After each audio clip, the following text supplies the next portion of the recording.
नक्श को अपनी हाई स्कूल रियूनियन में जाना था। ये नक्श पहली बार किसी अपने स्कूल या कॉलेज के दोस्तों से मिलने वाला था। उस रियूनियन पार्टी के बारे में सोचते हुए नक्श को अपने सारे पुराने क्लासमेट्स याद आने लगे, जिनके साथ वो कभी स्कूल में मस्ती किया करता था। आज नक्श उन सब से मिलने वाला था। ये सोच कर ही नक्श एक्साइटेड हो रहा था। स्कूल के दिनों में तो कितना खुश रहा करता था। उसकी आंखों के सामने बचपन के वो सभी पल नाचने लगे थे। क्लास बंक करने पर सर से डांट खाना और डांट खाने के बाद भी दोस्तों के साथ फिर से खेलना, दोस्तों के साथ लड़ाई करना और उन्हें रुला देना। छोड़ जाने दे, पापा की पहचान है मेरे प्रिंसिपल की। और फिर उसके बाद जब दोस्त गुस्सा होकर बात करना बंद कर देते तो उन्हें सॉरी बोलकर उन्हें मनाना। बचपन में कितना मासूम था। बच्चों को देखकर अपने पुरानी याद आ गई। बचपन के दिन जब हम स्कूल जाया करते थे। आज तो वो दिन भी ख़त्म हो गई है। ठीक है सर, हम चलते हैं।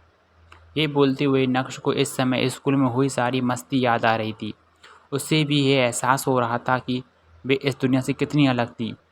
सच में वो ज़माना क्या था, वो भी क्या दिन थे जब किताबों का बोझ कंधों पर लेकर एक ज़िंदगी खुशनुमा होती।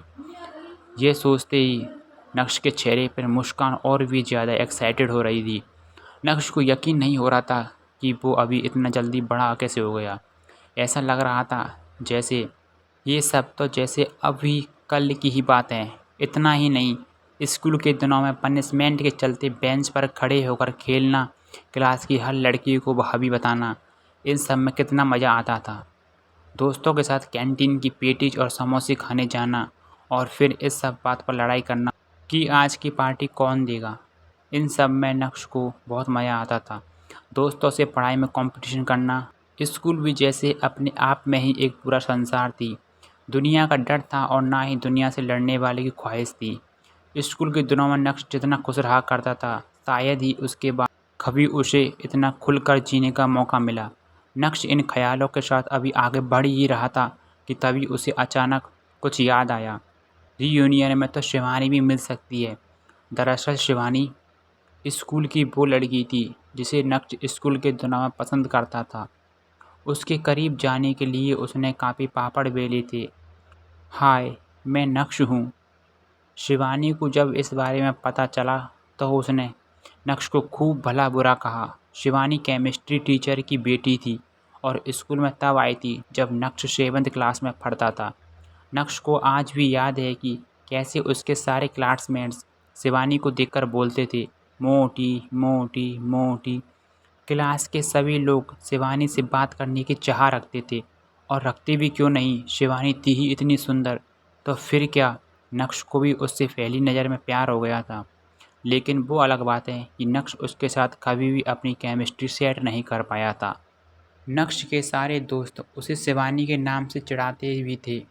शिवानी, तुम्हारे लिए तुम्हारी हिम्मत कैसे हुई मुझे रोज़ देने की? देखना, मैं एक दिन इतनी बड़ी सुपरस्टार बनूंगी कि ऐसे लोग मेरे आगे पीछे घूमेंगे। जाओ यहाँ से। एक बार डांट खाने के बाद नक्श के दिमाग से शिवानी का सारा भूत उतर गया था और उसने दोबारा कभी शिवानी के करीब जाने की कोशिश नहीं की थी।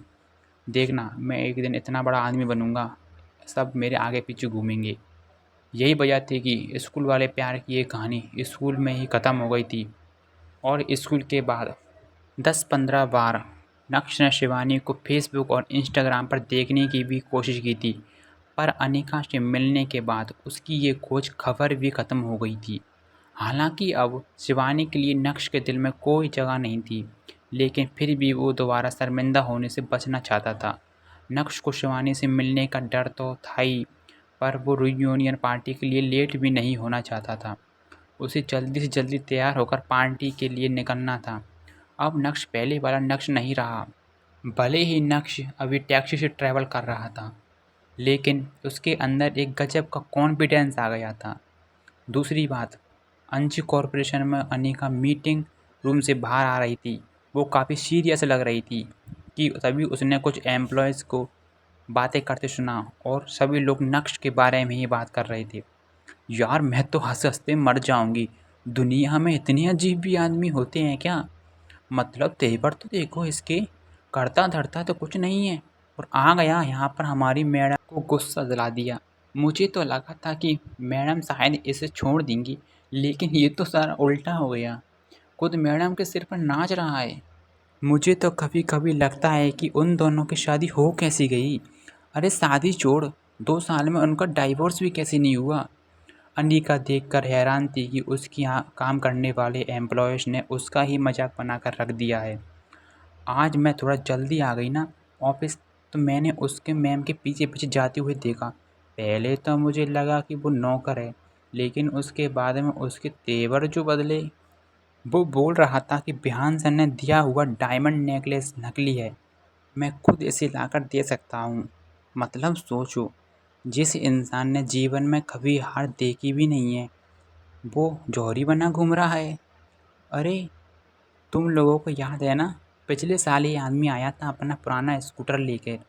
तब तो मुझे इसे देखकर लगा था कि ये अपने टूटे हुए स्कूटर को ठीक भी नहीं कर पाएगा, और अब जौहरी बन के हीरा परखने चला है। वाह भाई वाह, मैडम के आदमी को तो झूठे नंबर बनकर टैग दे देना चाहिए। अरे यार कोई नहीं, झूठ बोलकर बेचारा दिल को तसल्ली दे रहा होगा। तुम लोग खामखा उस गरीब के पीछे पड़ गए।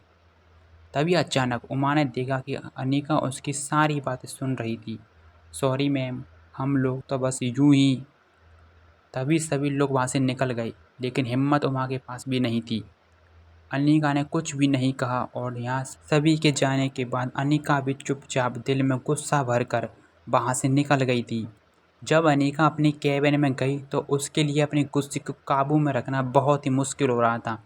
उसे समझ नहीं आ रहा था कि वह अपने गुस्से का क्या करे। जब अनिका बेकाबू हो गई तो उसने हाथ में पकड़े कापी मग को पूरी ताकत से दीवार पर दे मारा।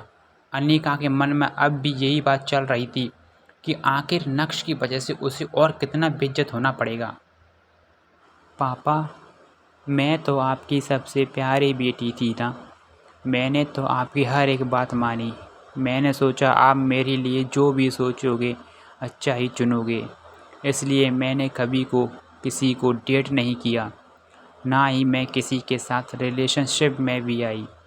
शादी की शर्त रखी, फिर भी आपने जिस गति के साथ बांध दिया। अपने दिल की बात अपने पापा के सामने रख कर अनिका फूट फूट कर रोने लगी थी। जब भी अनिका नक्श की हरकतों से परेशान होती, तब तक वो अपने पापा के डिसीजन पर सवाल उठाती। मैंने सुना है कि माँ बाप जो भी करते हैं अपने बच्चों के लिए करते हैं और उनकी भलाई के लिए करते हैं, पर मुझे ऐसा बिल्कुल नहीं लगता है। बल्कि मुझे तो ऐसा लगता है कि बस आपको अपना आखिरी काम करना था और वो आप आज करके चले गए। लेकिन आज पहली बार अनिका ने अपने पापा को एक केयरलेस माता पिता घोषित कर दिया था। कभी अनिका अपनी माँ चित्रा से भी ये सवाल पूछ लिया करती थी कि उसने अनिका की शादी उस बेकार आदमी से कैसे होनी थी, उस आदमी को रोका क्यों नहीं गया। लेकिन चित्रा चाहे दुनिया के सामने कितनी भी तेज तर्रार क्यों ना हो, लेकिन उसने कभी भी अपने पति के डिसीजन पर सवाल नहीं उठाया था। जो कुछ भी किया अनिका के पापा ने ही किया था, लेकिन अब अनिका और चित्रा दोनों ही उनके डिसीजन से खुश नहीं थे। अनिका का दिमाग इतना ज़्यादा ख़राब हो गया था कि वो दिन भर कैबिन से बाहर ही नहीं निकली थी। पूरे समय उसके दिमाग में बस अपनी बाकी की ज़िंदगी की कहानी चल रही थी। दूसरी तरफ चित्रा सोफे पर और आराम से बैठकर टीवी देख रही है। जैसे ही चित्रा ने देखा नक्श को अंदर आते हुए, वैसे ही चित्रा ने कहा, नक्श इधर आओ, मुझे तुमसे कुछ बात करनी है। चित्रा नक्श से कौन सी ज़रूरी बातें करने वाली थी? क्या अनिका को इस बात के बारे में पता होगा? क्या चित्रा नक्श और अनिका का डिवोर्स करवाने वाली है? क्या बदले हुए नक्श की सच्चाई जानकर अनिका उसमें अपना सारा प्यार दिखाने लगेगी? क्या अनिका नक्श को अपना हमसफ़र कहेगी? क्या फिर आज की रीयूनियन पार्टी में नक्श को शिवानी मिल जाएगी?